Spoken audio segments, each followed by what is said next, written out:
Recuerdo un paciente que me comentaba que en los últimos 2 meses que había estado en tratamiento, tanto en psicoterapia como en tratamiento farmacológico, eran los 2 meses donde más personas había conocido a lo largo de ese tiempo en comparación con sus 35 años de vida. Es decir, en 2 meses había conocido muchas más personas que en 35 años de vida. Esto es muy llamativo porque nos empieza a mostrar cómo algunos de los profesores han puesto en los libros el nombre de la enfermedad de las oportunidades perdidas. Es posible que cualquiera de ustedes me diga, pues Cristian, cualquiera de las enfermedades de salud mental, tanto depresión, esquizofrenia, trastorno bipolar, el consumo de sustancias, son enfermedades de oportunidades perdidas. Pero la fobia social específicamente ha sido determinada así. Y ustedes se preguntarán por qué.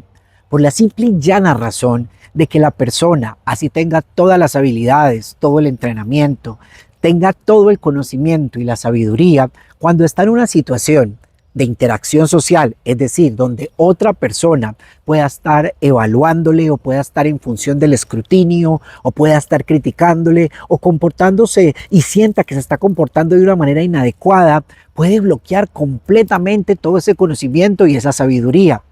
Sabemos que tenemos un montón de neuronas y esas neuronas evolutivamente son muy diferentes. Las neuronas que han permitido que nosotros podamos crear el lenguaje, que podamos hablar, que podamos imaginar, son relativamente muy nuevas a comparación de las otras neuronas que hacen parte de lo que llamamos el cerebro límbico.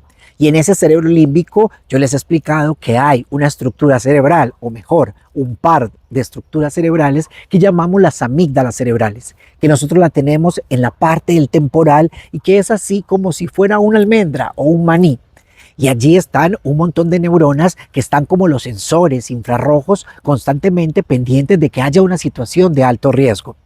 En la interacción social, donde el otro pueda criticarme, donde la otra persona pueda hacer juicio, donde yo no me comporte de una manera adecuada, pues también esa amígdala puede prenderse. Así como se puede prender con un animal en la fobia, por ejemplo, a los ratones, o se puede prender cuando una persona tiene fobia a elementos de la naturaleza. Hay personas que me dicen, Cristian, es que yo puedo exponer en público, puedo hablar y cantarle a cualquier persona en público, pero no soy capaz de cortejar a alguien o de hablarle a una figura de autoridad. Y eso es muy llamativo porque hasta el mismo paciente dice, yo sé que es algo irracional, yo sé que es un miedo que se sale de lo más normal, pero no soy capaz. Siento inmediatamente taquicardia, vacío en la boca del estómago, un desespero intenso, empiezo a sudar, me empiezan a temblar las piernas. Eso es lo que nosotros conocemos como fobia social o trastorno de ansiedad social. Lo más llamativo es que algunas de las personas lo han normalizado y creen que simplemente es algo de ponga de su parte, es que es un capricho, simplemente déjelo pasar y ya, eso es un problema del desarrollo, es que le falta que toque calle.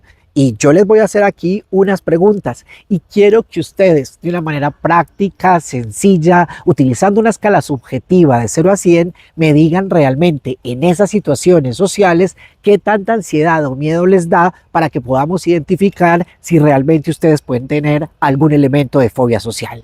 ¿Qué tal si empezamos entonces? De 0 a 100. Siendo 100, me da muchísima ansiedad, taquicardia y miedo, tanto que yo me bloqueo y no soy capaz de hacer la actividad. Y siendo 0, para mí es relax, totalmente tranquilo y eso no me afecta. ¿Qué porcentaje de nivel de ansiedad subjetiva de 0 a 100 le darías a las siguientes actividades? Primero, hablar en público. De 0 a 100, ¿cuánta ansiedad te da? Segundo, caerle a alguien o cortejar a una persona que te gusta.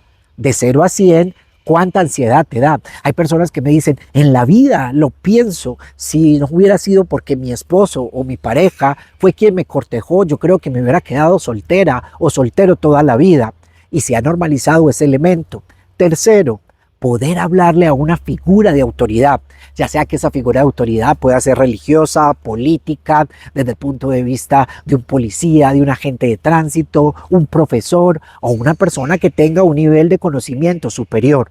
A pesar de que la persona pueda necesitar hacerlo para poder avanzar, esto lo bloquea tanto que no le permite funcionar en su día a día. Y es muy importante, ¿por qué? Tuve el caso de una persona que tenía que ir a reclamar, ojo, que esto es muy importante, ir a reclamar porque le habían calificado su tesis de grado de forma errónea y se habían confundido con los apellidos de otra compañera. Y esta paciente prefirió hacer otra vez la tesis de grado, hacer y pagar otro semestre, en vez de enfrentar e ir a hablar con el profesor y decirle que se había equivocado. Aquí incluso identificamos otra actividad o otra interacción social que las personas con fobia social pueden temer, y es el hecho de reclamar un derecho. Reclamar un derecho: señor, es que ustedes me trajeron pizza y yo pedí fue lasaña, o efectivamente este billete está muy feo, es tan amable y me lo cambia, o qué pena, es que faltan 500 pesos en la de vuelta. Muchos de nosotros nos quedamos callados, o para evitar conflicto, para evitar el malestar, tratamos y pasamos de largo.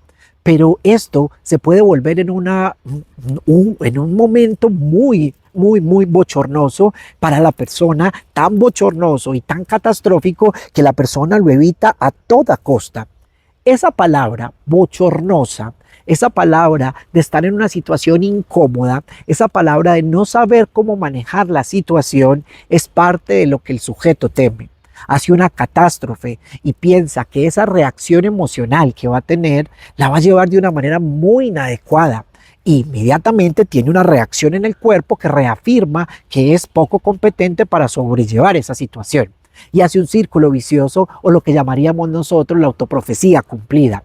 Yo efectivamente pienso que soy un petardo o que soy muy malo para reclamar derechos, y cuando estoy hablándole, gagueando a el mesero para decirle que efectivamente me trajo la comida que no era, el mesero no me pone atención o se pone molesto porque yo estoy gagueando e inmediatamente se va. Y yo digo, si ve que soy muy poco hábil para manejar estas situaciones, y me como la lasaña a pesar de que yo había pedido pizza.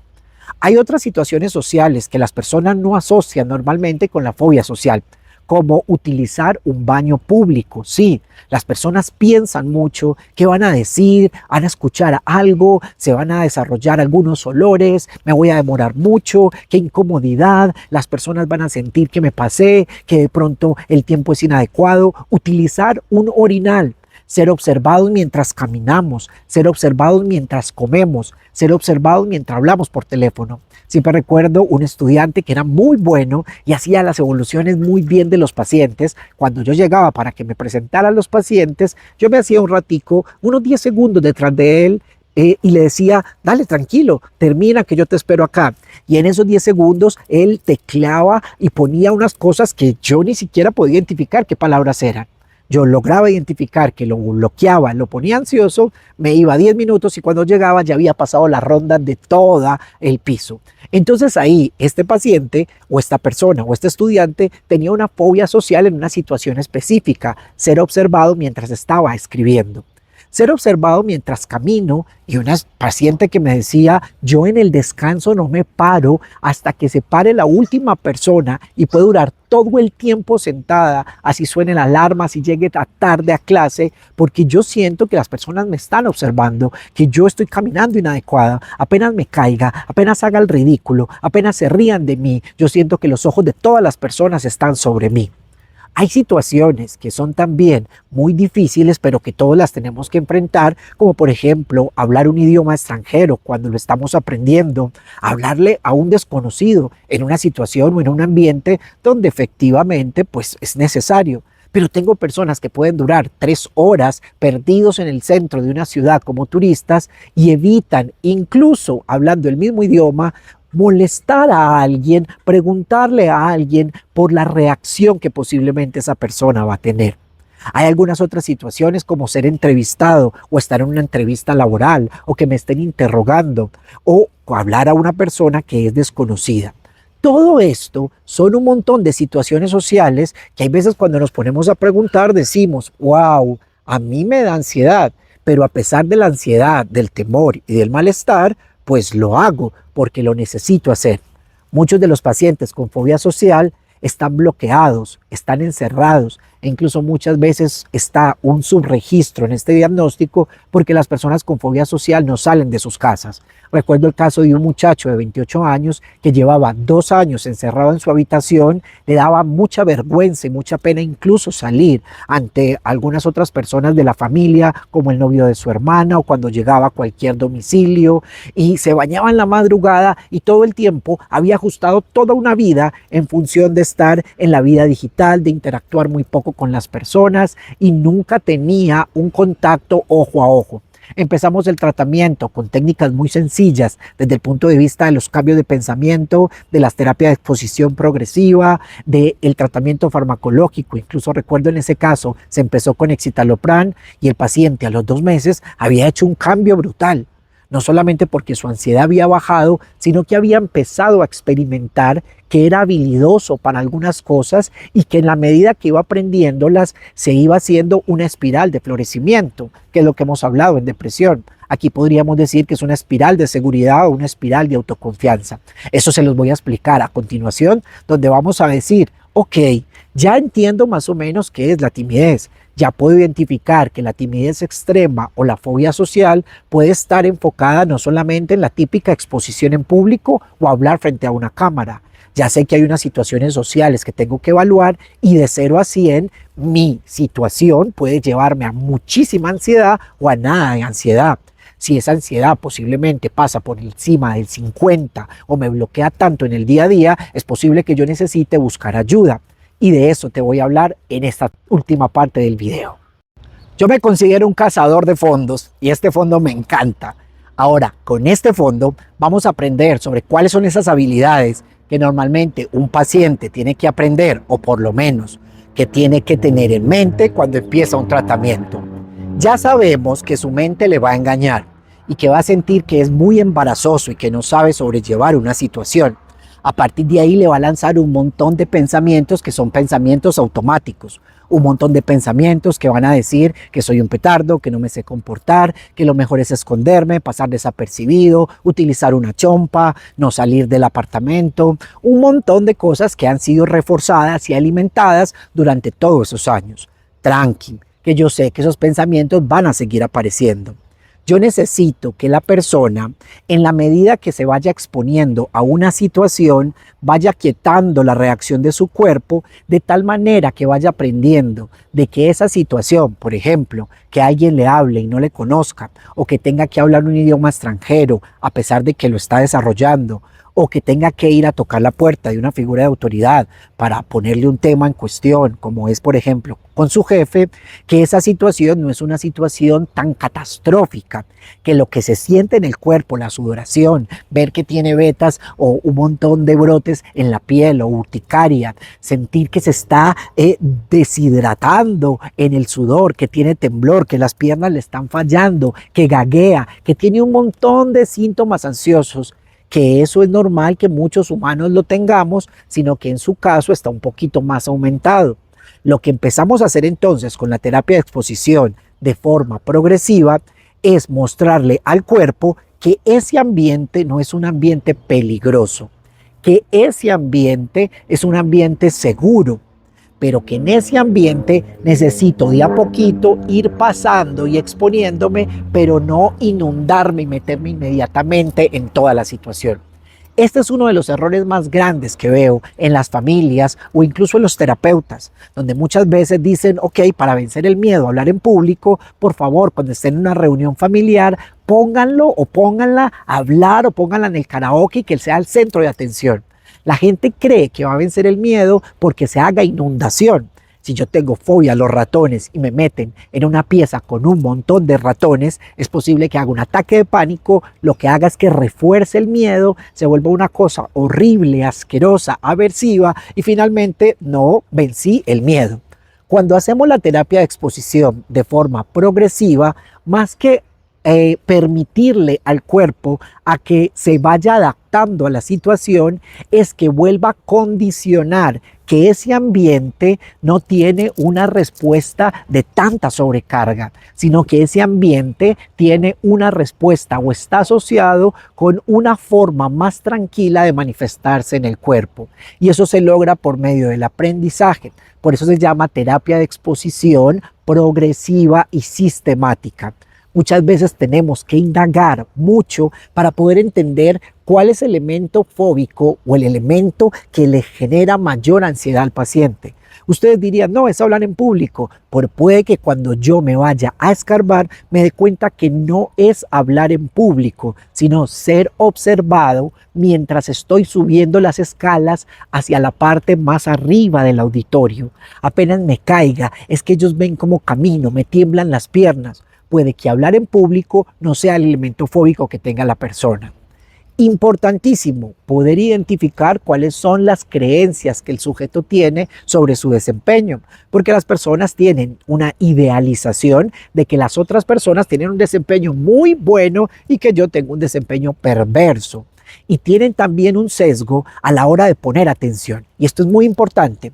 Ese sesgo hace que las personas, y eso lo han mostrado los estudios que se hacen de neuropsicología y en neuroimágenes, desarrollen la capacidad de poder identificar algunos movimientos o algunas pistas, por ejemplo, cuando la persona está haciendo que no, o cuando está frunciendo el ceño, o cuando está cruzando las manos, o cuando bosteza, que le dicen a la persona algo malo está pasando. Inmediatamente la persona saca una conclusión apresurada y dice que lo malo que está pasando es que no se está comportando adecuadamente, lo está haciendo muy mal y que se están dando cuenta de ello. Inmediatamente hace toda la descarga ansiosa y refuerza y dice, ya se están dando cuenta que yo estoy ansiosa o estoy ansioso, e inmediatamente desencadena mucha más ansiedad y se hace un círculo vicioso llevando finalmente a la autoprofecía cumplida. La persona se pone tan ansiosa que finalmente hace un comportamiento que lleva a decir, sí, es verdad, yo soy muy incompetente para poder sobrellevar estas situaciones sociales. Entender entonces las trampas de la mente, saber que existe la sensibilización y que de a poquito lo hacemos o de forma sistemática, poder, ojo, que eso es muy lindo, entender que puedo entrenar mi cerebro, que puedo generar nuevas conexiones cerebrales para tener unas respuestas diferentes, es lo más bonito de la terapia. Ahora, no se metan a hacer terapia si todavía ustedes no han podido desarrollar habilidades de relajación, ya sea con respiración diafragmática, por ejemplo, profunda, ya sea con contracción muscular, pero en este caso necesito respiración diafragmática profunda. La práctica de mindfulness o conciencia plena no es tan útil porque incluso puede llevar a que yo esté mucho más sensible a algunas sensaciones corporales e inmediatamente se prenda mi alarma. Aquí necesito respiración diafragmática profunda y que la persona entienda realmente cuál es el motivo principal de la terapia de exposición.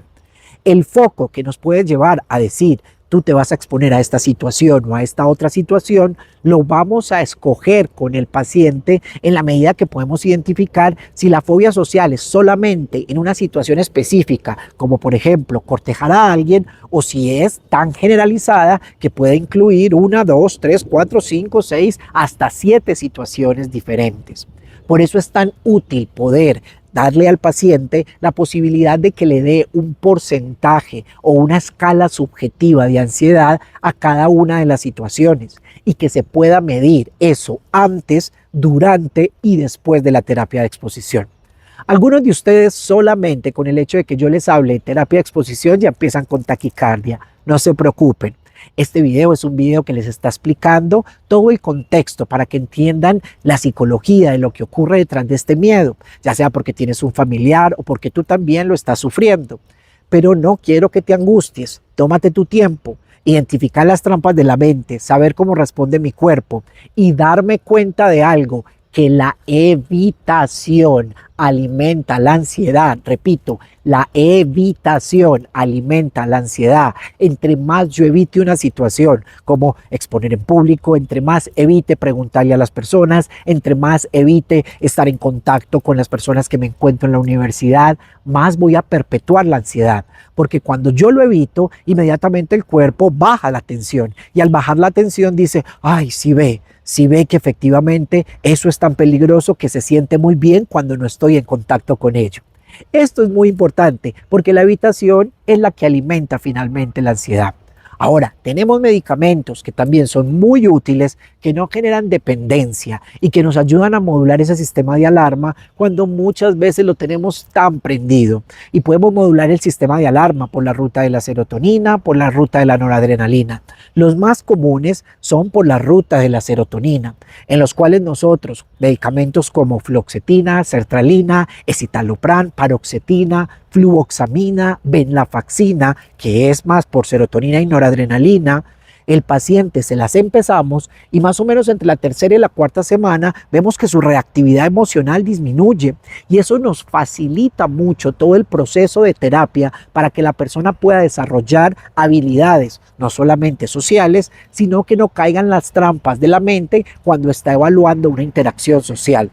Hay que tener paciencia porque estos medicamentos no actúan inmediatamente y a diferencia de otros que son los que actúan sobre GABA como el clonazepam o el ribotril, el alprazolam o el Xanax o el lorazepam, que son las benzodiazepinas y que bajan rápidamente la ansiedad, estos que les mencionaba anteriormente que actúan sobre serotonina se demoran para modular el sistema de alarma. No está muy recomendado utilizar los apagadores de incendio en situaciones de fobia social a no ser que la situación sea inminente y no tengamos otra opción, como por ejemplo tiene que exponer mañana la tesis de grado o el doctorado y no tenemos tiempo de terapia para poder preparar a la persona. Entonces podemos poner dosis baja de clonazepam, por ejemplo, la noche anterior e incluso antecitos de la exposición, de tal manera que la persona tenga una reactividad emocional diferente.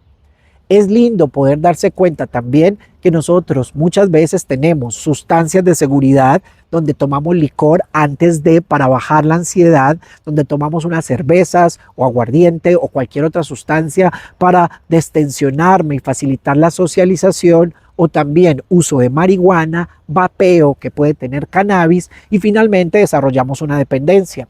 Por eso es que si usted está evaluando porque una persona está vapeando, por ejemplo, o usando marihuana y se da cuenta que de base había una timidez, si usted no le ayuda a esa persona a desarrollar habilidades para manejar esa fobia social, es posible que no pueda soltar la marihuana, el cannabis, en el caso donde esté utilizando, por ejemplo, CBD o el mismo alcohol o las mismas benzodiazepinas. Esto es fundamental. Entender entonces que nuestra timidez es una emoción natural, pero que si esa timidez está muy extrema y que ya no nos permite fluir en el día a día y nos bloquea, es posible que nos preguntemos si hay una fobia social. Empezar a identificar los diferentes dominios o las situaciones sociales en las cuales uno puede estar bloqueado y no puede avanzar es fundamental. Tratar de ponerle un porcentaje es mucho más importante porque nos ayuda a objetivizar o a ponerle números a este sufrimiento que el paciente está teniendo.